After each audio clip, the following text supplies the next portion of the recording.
This is VOA News. I'm David Byrd.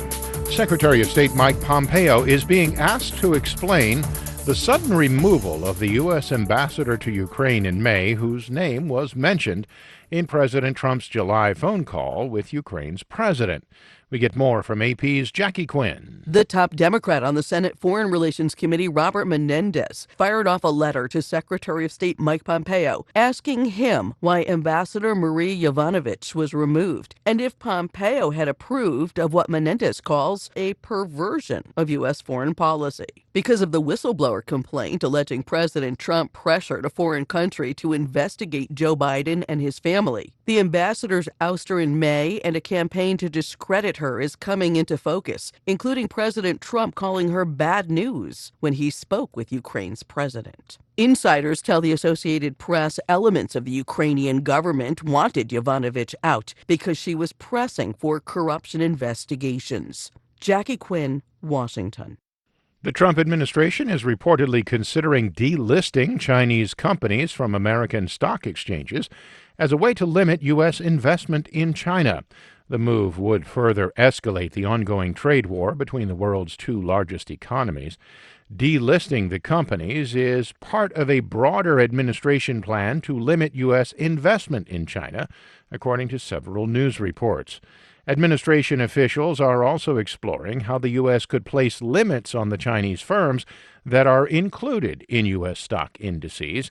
Speaking at the UN General Assembly Friday, Chinese Foreign Minister Wang Yi said tariffs and trade disputes could plunge the world into recession, and Beijing was committed to resolving them in a calm, rational, and cooperative manner. For more, visit voanews.com. This is VOA News. Pakistan's prime minister urged the international community Friday to intervene in Indian-controlled Kashmir and to prevent a war between nuclear neighbors India and Pakistan.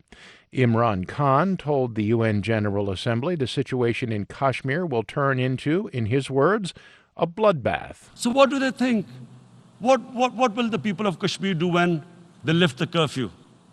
They will be out in the streets. And what will these soldiers do? They will shoot them. A security crackdown on the Muslim-majority territory has led to a dangerous escalation between India and Pakistan. Speaking a short time before his Pakistani counterpart, Indian Prime Minister Narendra Modi made no mention of the situation in Kashmir, but he did speak about terrorism. More than 300 boys and men, some as young as 5 years old, and many in chains and bearing scars from beatings, have been rescued in a raid on a building in northern Nigeria. Ciara Lee of Reuters reports. Police said the boys were freed in a raid on a building that purported to be an Islamic school. Most of the freed captives seen by a Reuters reporter in the city of Kaduna were children, aged between 5 and late teens. It's thought some had come from neighbouring countries, while local media said others had been left by their parents in what they believed to be an Islamic school or rehabilitation centre. The police added that 7 people who said they were teachers at the school had been arrested in Thursday's raid. It was not clear how long the captives had been held there.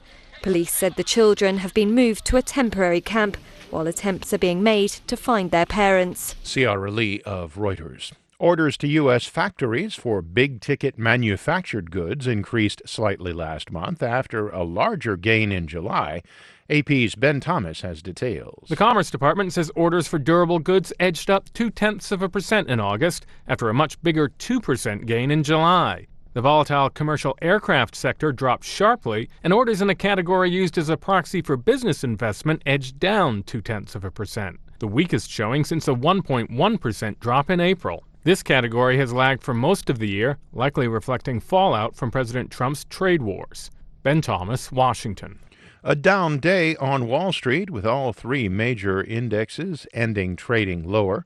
News of the Trump administration's possible moves to delist Chinese companies from U.S. exchanges sent stock prices down. The Dow Jones Industrials lost 0.26%, while the S&P 500 fell by 0.53%. The Nasdaq closed 1.13% lower. For more, be sure to visit our website, voanews.com. I'm David Byrd, VOA News.